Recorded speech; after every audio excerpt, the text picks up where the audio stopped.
Hello, welcome to channel, welcome to another video of successive way class 10 level ম্যাথমেটিক্সের আরও একটা নতুন video. যারা এখন অবধি সাকসিভ ওয়ে চ্যানেলটাকে সাবস্ক্রাইব করনি তারা সাবস্ক্রাইব করে নাও, যারা ফেসবুকে সাকসিভ ওয়ে পেজটাকে ফলো করে রাখুন তারা ফলো করে নাও, কারণ ওখানে তোমরা বিভিন্ন যে নোটিফিকেশন সেগুলো তোমরা পেতে থাকবে। তো চলো দেখি আজকে কি রয়েছে।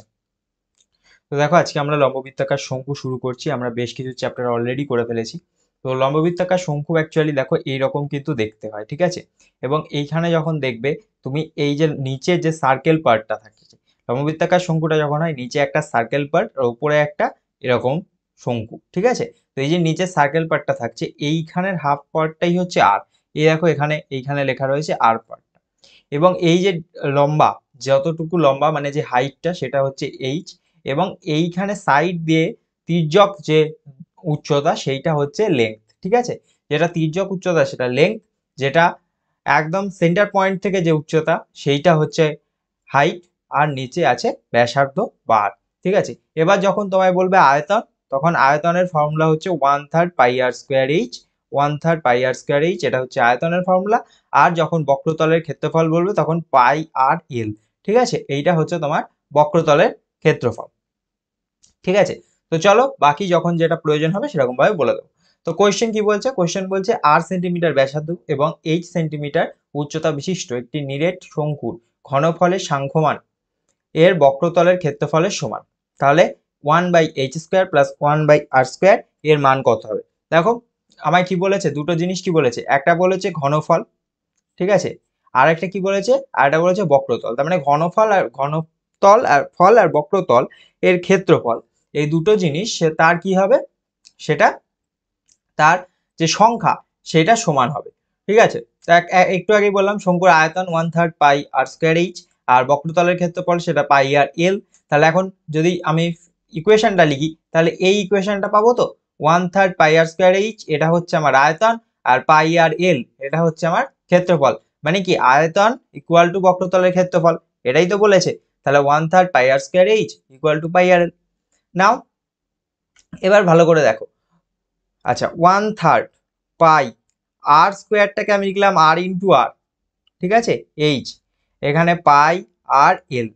তাহলে কি হবে, এখান থেকে একটা আর এখান থেকে একটা আর কেটে গেল, এখান থেকে একটা পাই এখান থেকে একটা পাই ক্যান্সেল আউট হলো। তাহলে 1/3 H equal to L, sorry 1/3 R H equal to L. তাহলে 1/3 equal to L divided by R into H, তাই না। 1/3 into L divide by R into H.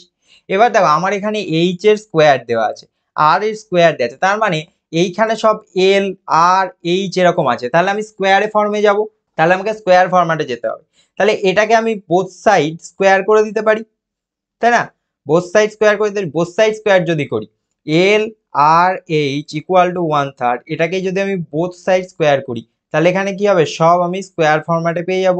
R square H square 1/9, এটাকে তাই লেখা হয়েছে, just এদিকে ঘুরিয়ে লেখা হয়েছে। 1/3 স্কোয়ার করে 1/9, আর এইটাকে এল বাই আর এইচ তার square, L by R H তার স্কোয়ার করে L square divided by R square by H square. এবার দেখো যখন এইখানে একটা শঙ্কু বলছে, তখন যদি আমি শুধু এই পার্টটুকুকে দেখি, দেখো এখানে কালারটাকে ভালোভাবে দেখো, রেড দিয়ে আমি কালারটাকে করছি।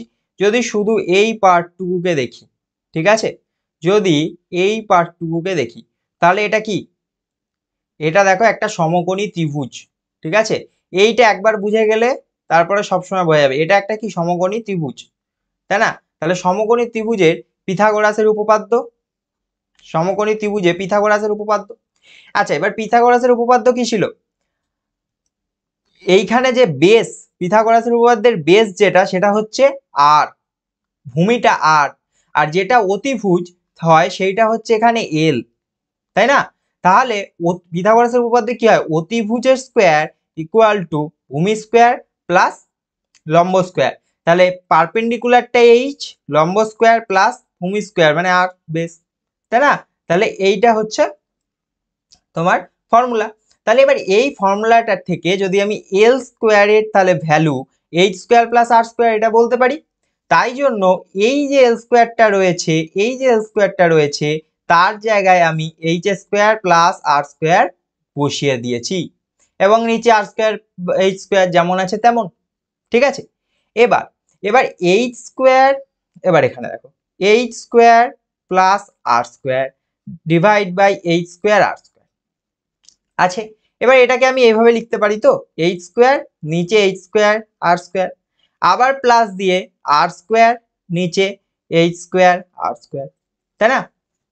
তাহলে তখন ফার্স্ট জায়গাটা থেকে এইচ স্কোয়ার ক্যান্সেল আউট হবে, চলে আসবে 1/r স্কোয়ার।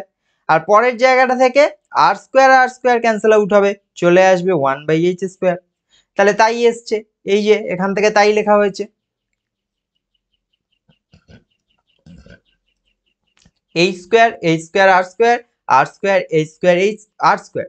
এবার এখান থেকে কি হয়েছে, এখান থেকে এই এইচ স্কোয়ার গুলো ক্যান্সেল আউট হয়েছে, তাই জন্য এখানে 1/r স্কোয়ার এসছে, আর এখান থেকে এই আর স্কোয়ার গুলো ক্যান্সেল আউট হয়েছে, তাই তো, হয়ে 1/h স্কোয়ার এসছে।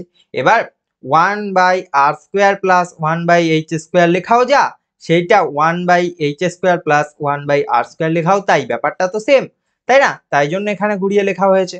এবং এটার ভ্যালু এইখানে কি ছিল 1/9, এইখানে 1/9 ছিল, সেজন্য এখানে 1/9 এসছে। আমাকে এটাই জিজ্ঞাসা করেছে 1/h স্কোয়ার প্লাস 1/r স্কোয়ারের মান কত, তাহলে তার মান হয়ে যাবে 1/9। এটা দুভাবে দেয়, একটা এরকম ভাবে ভ্যালু জিজ্ঞাসা করে, আবার অনেক সময় বলে 1/h square plus 1/r square equal to 1/9, এটা প্রুভ করতেও দেয়, ঠিক আছে। তো যেভাবেই দেবে সেভাবেই করা যাবে।